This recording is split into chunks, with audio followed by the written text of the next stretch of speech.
right, let's talk about paradigm shifts, okay? So, Thomas Kuhn said that every significant breakthrough is first a break with tradition, with old ways of thinking, and old paradigms. So, I don't know about you, but, every now and then I need a breakthrough in my life, right? I get stuck. Might be stuck in my business, might be stuck in making money, might be stuck in a relationship, right? How many of you have a significant other that when you fight, you're like, oh my gosh, this is the same pattern that I've always had, right? You need a shift in your thinking, a change in your paradigm, okay? So a couple examples of this are, personal ones for me. I remember sitting with my son, okay? My son was maybe 3, 4 at the time.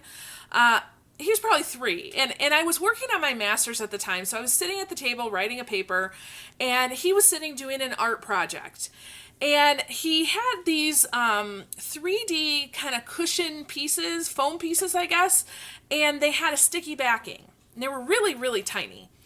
And so we had worked on drawing a heart, and he was using those foam pieces to fill the heart in.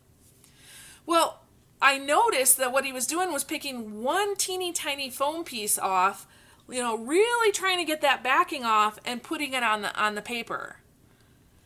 Now, as the mom, I immediately, my first thought was, oh my gosh, that's going to take forever. Let me help him, right? Because I don't want to see him struggle. The teacher in me said, well, isn't this interesting? I wonder what will happen, okay? So I was like, I'll go with the teacher side here. And I just kind of let him do it. And I realized, okay, he's really, really getting into this, right? He's really paying attention, very much engaged. Honestly, it was like an hour that he was, but over that hour, I could sense his frustration, okay? He was getting more and more frustrated. And, it was hard to sit there and let him do that. But I knew he needed to do that. That's what I call a holy struggle. It's a frustration that's leading you to something, not just being overwhelmed by anxiety, okay? So eventually his little 3-year-old self, got mad. He kind of pounded on the table and he said, this is going to take forever. I said, oh my goodness, yeah. I mean, it's been a long time. And I said, well, what do you want to do? And he looked at me and he said, I want you to help me. Okay, great. How do you want me to help you? So he said, I want you to, you put on these pieces and I'll put on these pieces. I said, okay, great. So up until that point, he'd been putting on all the blue pieces and he wanted me to do the red pieces. So the very first thing I did, I took off this very long strip of all those foam pieces and I took the backing off and I immediately started to apply it all in one. You would have thought that I just told him how to make $1 million. That look on his face, he was so surprised. His eyes got really big and he said, I didn't know you could do that. Paradigm shift, right? I said, yes, you can. So long story short, he eventually figured out how you could do multiple pieces. And from then on, I got another hour out of him of doing that project. Okay.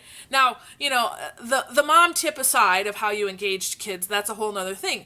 But realizing that, if I had rescued him at the very beginning, he would not have gotten to that frustrated part where he was seeking help. And he would not have taken that paradigm shift the way he did.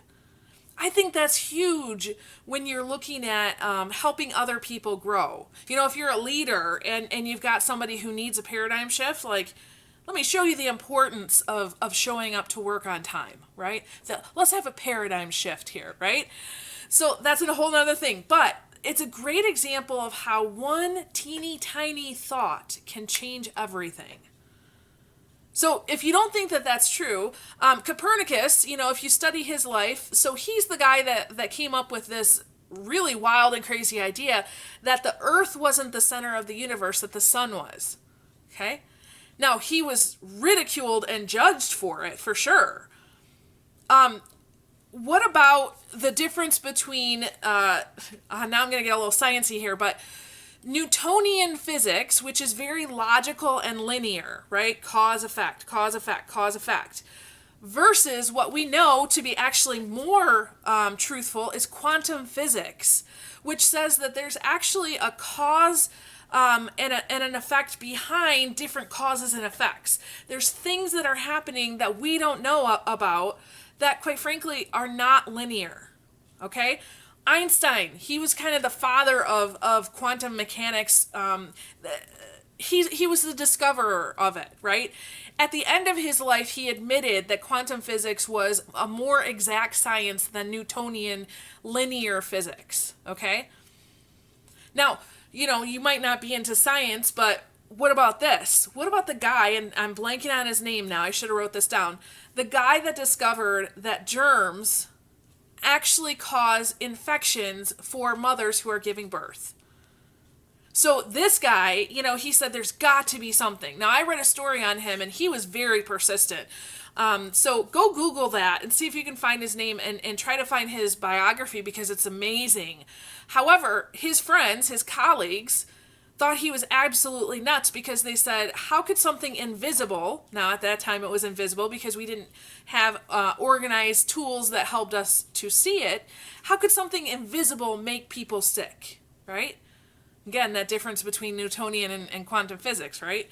So, long story short, that one change in idea took the rate of moms who, basically, if you went to the hospital at that time to give birth, you had a 50-50 chance of surviving, right? Can you imagine that? Heading off to the hospital to give birth, and you go, I hope I come back, right? So, small shifts in thinking matter, okay? So what is the value of one shift for you? Just this week, I've talked to several different leaders. So one leader is leading a multi-level marketing team. So they are a network marketer, meaning that they're selling a certain product, but they do it through home shows or parties, right? Getting a little creative with the Facebook and the Zoom and stuff parties during the pandemic. And she came and she said, Michelle, I'm just struggling with this. And when we narrowed it down, we found out, whoa, you got a lot of people on your team that like you, but they're not selling. So how can we shift your leadership style to either engage leaders on your team or to empower and engage the people that you have? One shift, I'm not kidding you, one shift, and this person ended up reaching the goal that she had been reaching for a really long time and got an amazing bonus that's going to completely change her life. One shift. Okay? I had a group actually that I was working with for a time, and they are supporting educators out in the field. And they came and they were really just frustrated and overwhelmed, quite frankly. They needed some tender, loving care. But they had a boss that just... Ever have one of those bosses that you just shake your head, you're like, I got no words, okay? And so we talked about that, and the shift for them was looking at their boss as somebody that they are trying to lead. So somebody they're trying to add value to connect with, just as if they were working with one of the teachers. How could they treat their boss as one of their teachers? Totally changing the team dynamics. That leader is opening up. They're connecting a little bit better. Now, are things fixed all the way? Well, no, but they're on their way now, right? One shift. Okay? So I know of a client of mine who is trying to build a small business.